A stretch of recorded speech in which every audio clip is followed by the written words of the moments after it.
A revolution swept through Russia in 1918, setting into motion political and social reforms that would lead to the establishment of the Soviet Union. Although the revolutionary events happened within a few short months, it seemed that for decades social discontent in Russia had been simmering. Revolutionary ideas came to light after the emancipation of the serfs in 1861. Although serfs were granted the full rights of free citizens, the distribution of wealth remained very much unequal, with huge difficulty to access good quality land, most of which remained under control of old landowners. This, paired with high taxes to the state, a steep population rise, and a lack of modern farming methods, led to a huge famine. Simultaneously, villages witness a huge social change. People begin to migrate to cities, coming back to villages for harvest, bringing back new political ideas with them. Ambitions in the village begin to rise. The new local government in the village, the Zemstva, provide healthcare and education as well as development of infrastructure and agricultural advice. The Zemstva also bring intellectuals to the countryside who interact with peasants and begin a forum where people can come together to debate about the past of Russian state and its future.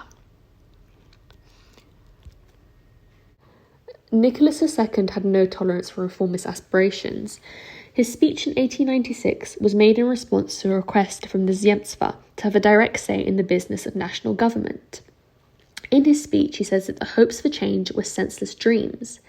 Nicholas knew very little of modern Russia, whose increasingly urban, educated, and restless society was on a collision course with his autocratic impulses. In 1904, the Tsar's popularity was ebbing due to continuing domestic problems and the unpopular war with Japan. During a peaceful demonstration in St. Petersburg in January 1905, protesters were fired on and killed, an event that triggered months of protest. The 1905 revolution, which followed, has often been described as a predecessor to, or in Lenin's words, a dress rehearsal for the larger, more explosive 1917 revolutions. Revolutionary ideas were encouraged by pro-revolutionary propaganda. For example, the novel Mother by Maxim Gorky, a pro-Bolshevik novel depicting a perfect Russian civilian seeking change from the social and political norms of society. After a large series of uprising, in October 1905, the Tsar formed the State Duma, which appeased to some liberals who withdrew from revolutionary activities. Workers continued to become more militant, creating the Petersburg Soviet of Workers' Representatives. Members were elected by workers in factories, and the radical left-wing intellectuals emerged.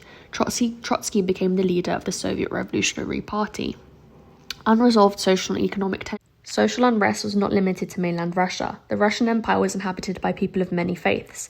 The non-Christian community was regarded to as the other. They weren't allowed to have property rights, exempt from service in the Tsarist army, and not allowed to be educated above the primary level. This made them feel alienated from the Russian community. At the start of the 19th century, nationalism begins to emerge and become a powerful force. The western borderlands of the Russian Empire was inhabited by Roman Catholics, Poles, Jews, and local Orthodox population. The Orthodox population felt a prejudice amongst them and felt like second-class citizens. They began to lobby the Tsar for more political power, as they felt like they were more loyal and wanted better positions of influence, and to be treated more favourably when allocated land. The Tsar was willing to comply, as he was very anti-Semitic and didn't trust the Poles. The Tsar launched the Little Russian Project, which began to define local Orthodox population as a distinct ethnic group that was more loyal. The Orthodox were given funds to start a new university in Kiev, where the Orthodox were given priority of education and were allowed to teach. They were also given funds and opportunities to explore their culture. This had very surprising consequences. They used the Russian identity to evoke a notion of equal rights, and they should not be tolerating existing social structures of the Tsarist Empire. They began to call themselves Ukrainian and established their own identity. This strand within the Little Russian movement becomes the foundation of Russian national identity. After the collapse of Tsarist rule in 1918, nationalism becomes a very powerful force throughout the empire.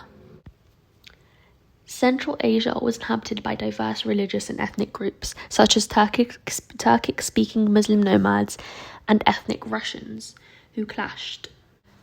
The main reason for the violent uprisings of 1916 in Central Asia was because of World War I. World War I led to massive inflation, causing economic distress and increased taxation to fund the Russian war effort.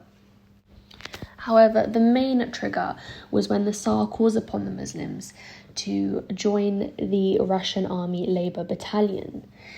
This was very triggering to the Muslims, as they were on the front line of the war, and essentially being used as cannon for them. So really there were decades-long worth of social and political tensions, from worker demonstrations to propaganda to radical left-wing parties, and finally the uprisings of 1916 that all played a big role in the final revolution of 1918 to 1921 Russia.